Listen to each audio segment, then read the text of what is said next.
प्रणाम। मैं शुभम कृष्णोदन, अध्यक्ष आपकी सेवा हमारा उद्देश्य। आशा करते हैं कि आप सभी सकुशल होंगे, होली भी सकुशल बीता होगा।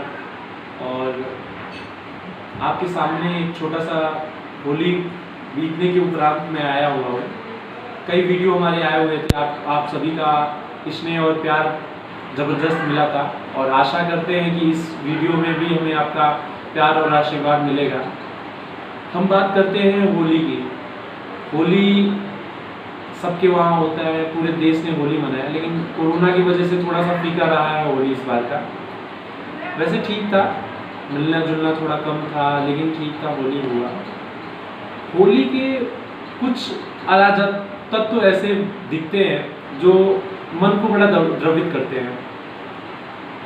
कल ही की बात, ऐसे तमाम छोटे से बड़े हो गए तब से देखते आ रहे हैं, होली का नाम सुनते ही लोगों के मन में एक ही बात आती है, मांस मदिरा। होली का सेंस भी यही लोग लगाते हैं कि होली आ रही है तो हमें खम्मा चाहिए, मदिरा चाहिए, या ऐसे कोड वर्ड है, लोग कहते हैं कि बिना होली उसके मज़ा नहीं आता है। लेकिन हमारी सभ्यता क्या है? हमारी सभ्यता आज से नहीं, वर्षों से चली आ रही है। जब से ये होली भारतवर्ष में मनाया जाता है, होली का रूपरेखा धीरे धीरे बदलता जा रहा है। पहले क्या था? होली लोगों के लिए मिलने जुलने का एक माध्यम था। लोग एक दूसरे से मिलते थे, दूसरों की बात करते थे, उनसे मिलना जुलना होता था। लेकिन अब क्या है?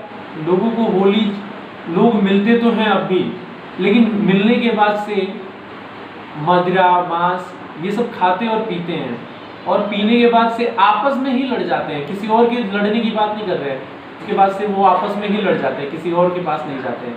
ऐसे केसेस बहुत से देखे हमने, अपने मोहल्ले में ही हमने देखा, अपने सगे संबंधियों को भी देखा हमने कि मदिरा पीने के बाद से लोग आपस में लड़ जाते हैं। तो कहीं ना कहीं ये अपने समाज और अपने जो अपनी धर्म है उसको बदनाम करने की उनके द्वारा एक कृत्य किया जा रहा है, जो कि बहुत ही गलत है।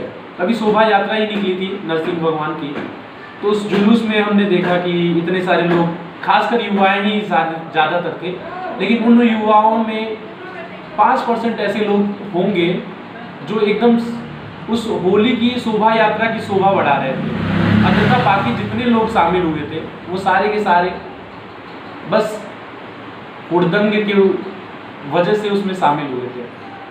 टोटली आल टू आल जितने लोग थे, एक दूसरे के कपड़े फाड़ना, उसको मार देना, उसको गाली दे देना, उसके साथ अभद्रता कर देना, उसकी माँ बहन को ऊपर से देखना, यही सब तो हो रहा था। कोई खास नहीं है तो क्या कोई, हम कह रहे हैं जब उसमें इस तरीके की बात होगी, इस तरीके का काम होगा, तो शोभा यात्रा में क्या कोई शरीफ लोग जा सकते हैं क्या? मुझे तो नहीं लगता कि कोई दूसरा जाएगा।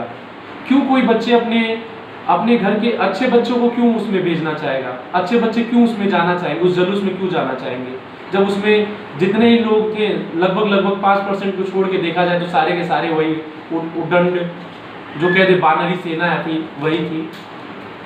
ठीक है, ये भी एक है, लेकिन मन बहुत द्रवित हुआ। अभी क्या है कि नगर में जितने लोग भी होली उन्होंने मनाया है, होली के उपरांत होली खेला, होली खेलने के बाद से एक दूसरे के कपड़े फाड़े, वो भी ठीक है, मंजूर है, हमें कोई दिक्कत नहीं है। आपने दूसरे के कपड़े फाड़े, कोई दिक्कत नहीं है, लेकिन फाड़ने के बाद से आपने उस कपड़े को क्या किया? उसको या तो आपने जो हमारे नगर में लगे हुए खम्भे थे, वायर थे, उसके ऊपर टांग दिया, फेंक दिया, या तो नाली में डाल दिया, या तो कचरे में डाल दिया, यही किया होगा। तो क्या इससे स्वच्छता का ख्याल नहीं आता आपको कि किस तरीके से वो कपड़ा कहीं ना कहीं जाके नालियों में नुकसान करेगा? और अगर तारों पे लग गया तो हो सकता है कि बिजली की वजह से फॉल्ट हो गया हो, या खम्भे में करंट आ सकते हैं, किसी की जान चली जा सकती है। इस तरीके से अराजक तत्व तो हमारे समाज में दिन पे दिन प्रतिदिन बढ़ते जा रहे हैं। इस पे निरंकुश लगाने के लिए कोई तैयार नहीं है, ना ही इस पे कोई बात करने के लिए तैयार है। खैर, एक छोटा सा प्रयास है हमारे आपसे भी कि अगर आप उन अराजक तत्वों में से हैं तो इस तरीके का हरकत आप न करें तो ज़्यादा ठीक है, अन्यथा रही हाल बात, ये सब तो हमने कर दिया। एक प्रयास आपसे भी मैं निवेदन भी करूँगा, आग्रह भी करूँगा, जो कह ले वो करूँगा। मैं आपसे भी कहना चाहूँगा कि इस तरीके का हरकत अगर कोई करता हुआ दिखे तो आपसे एक छोटा सा, आप उनसे झगड़ा नहीं करना है, ना ही आप उनसे कुछ करना है, सिर्फ आप उनसे कहना है कि ये काम यहाँ ना करें। आप बस इतना कह सकते हैं तो भी आपके लिए बड़ी बात होगी, हमारे लिए बड़ी बात होगी। कम से कम हम ज़्यादा नहीं तो एक छोटा सा प्रयास तो कर ही सकते हैं कि हम उनको रोक दें कि भाई ये गलत तरीका है, आप ऐसे नहीं ऐसे कर लो। इनको समझा सकते हैं, उनको प्यार से बता सकते हैं, बस। बाकी तो आप खुद ही समझदार हैं।